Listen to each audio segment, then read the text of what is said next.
బడ్జెటే ఇస్తలేడు, ఇంకేడికి clear అయితే sir.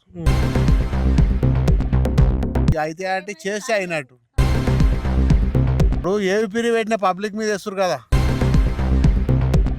వస్తాయో రావో తెలియదు. ఒకసారి ఏంది ఎట్లా నమ్మకం ఉంటుంది చెప్పండి మీరు.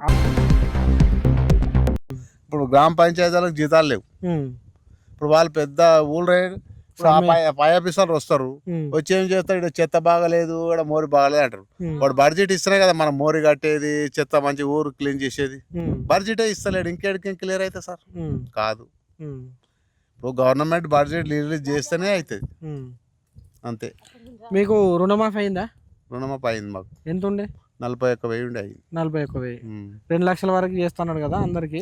ఇక కొంతమందికి అయినా వాడు ఎట్లా ఏంటంటే కట్ ఆఫ్ డేట్ ఇచ్చిండు కదా సీఎం, ఆ కట్ ఆఫ్ డేట్లు ఉన్న వాళ్ళే కొంతమంది అయినాయి. ఎలక్షన్ మూమెంట్ చెప్పిండా ఈ కట్ ఆఫ్ డేట్ నుంచి ఇక్కడ వరకు ఇస్తా చెప్పిండు.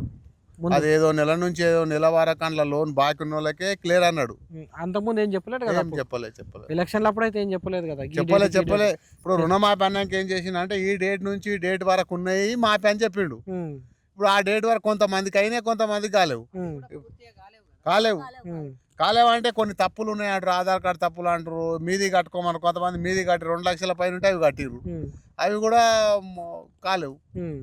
కట్టి కూడా కాలేవు. ఇప్పుడు చేస్తాం అంటారు, మరి ఎప్పుడు చేస్తారు తెలియదు. 2 లక్షలు మాఫీ చేసేసేయాలి. ఎక్కువ ఉన్నాయి ఎవరైనా కట్టుకుంటారు కదా, మిగతా ఈయన చేసేస్తా. మొదలు ఏం చెప్పారు అంటే కట్టుకోవాలి, మీరు కట్టుకో 2 లక్షల పైన ఏదైతే ఉందో అది కట్టుకోమన్నాడు. కట్టుకున్నాక మాపే కాలేదు కదా, కొంతమంది కట్టిర్రు, కొంతమందికి అయినాయి.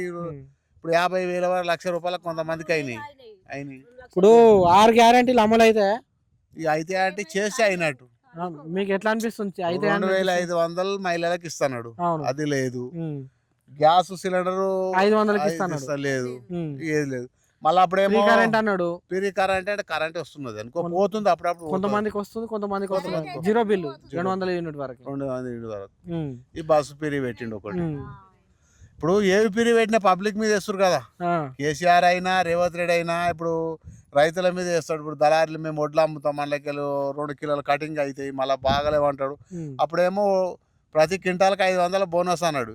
ఇప్పుడు దొడ్డోడ్లే సన్నోడ్లకే అంటాడు.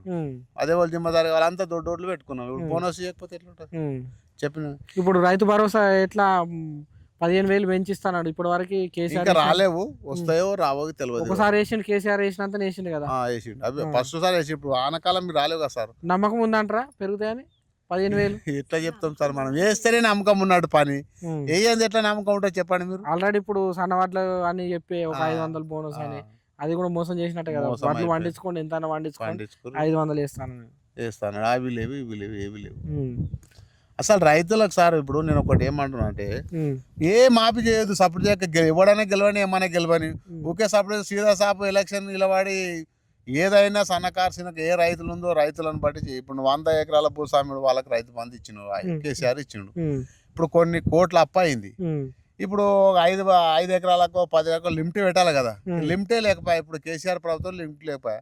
అన్ని పిరి ఇచ్చినాక మన రాష్ట్రం మీద అప్పు కాకపోతే ఏమైతే సార్. ఈయన కూడా అట్లని చెప్పిండు కదా, మరి రేవంత్ రెడ్డి కూడా అట్లని చెప్పిండు కదా.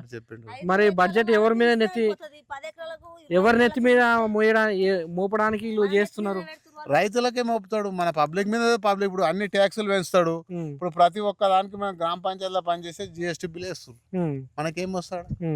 GST బిల్ వాయ్, అది వాయ్, ఇది వాయ్. ఇప్పుడు మందు సంచులు ఆనకాలం 1,150 ఉండి, ఇప్పుడు 1,300 అయింది. 150 ఎక్కువైంది. నేడు 5,200 అమ్మినాయి సూపర్ అమన్ బియ్యం. ఈసారి 4,000 కూడా ఎవడు వెళ్తలేడు. ఏం చేస్తాం రైతులం చెప్పండి. ఉచిత పథకాలు ఉంచాలా, తీసేయాలా మీ లెక్క ప్రకారం? ఏ ఉచిత పథకం ఇవ్వదు సార్, నాకు తెలిసి ఎవ్వరికి ఇవ్వద్దు. రైతు బంధు తప్ప ఈ బస్సు తీసేయాలి. ఏ ఉచిత పథకం ఇస్తే ఇవన్నీ ఉపాధి హామీ పని కూడా అవసరం లేదు, ఎత్తేయాలి. ఎత్తేస్తేనే రైతులకు ఎవడన్నా కూలీలు వస్తారు, పని చేస్తారు. సపరేట్ చేయకపోతారు, ఆడ సపరేట్ చేయక 2 గంపల మన్ను వేసినట్టు చెప్పి పండుకుంటారు, వసూలు జీతం వచ్చే, కోపిన్ బియ్యం పిరి వచ్చే, పింఛన్ వచ్చే, చచ్చిపోతే 5 లక్షలు వచ్చే. ఇంకే పని ఎడికం చేస్తారు రైతుకి. ఇప్పుడు ఒక్కడు ఉన్నాడు ఉంటాడు, ఇప్పుడు కూలీడు రామంటే ఎడికం చేస్తాడు, రాడు కదా. ఏమంటే ఆడ అల్కాక పని అంటాడు. నాకు తెలిసి గవర్నమెంట్ అయిన పథకాలు మొత్తం బంద్ చేసిందే మంచిది. ఒక రైతు బంధు తప్ప వేరేది ఏది ఇవ్వద్దు. ఈ కోపిన్ బియ్యం కూడా పిరిగియొద్దు. ఎందుకు ఇవ్వాలి? కోపిన్ బియ్యం ఎట్లా ఇస్తున్నావు? నువ్వు పూర గరీబ్ వాళ్ళకి ఇచ్చేయి పెరిగి. ఇప్పుడు ఒక్కొక్కటి 20 ఎకరాల భూస్వామి ఉండాలి, కోపిన్ బియ్యం అవసరమా సార్? అవసరం లేదు కదా. పింఛన్ 20 ఎకరాల భూస్వాములు ఉంటాడు, 20 ఎకరాల భూస్వామికి పింఛన్ అవసరమా? ఒక మాట అంటున్నా, ఏమిటికి ఇవన్నీ?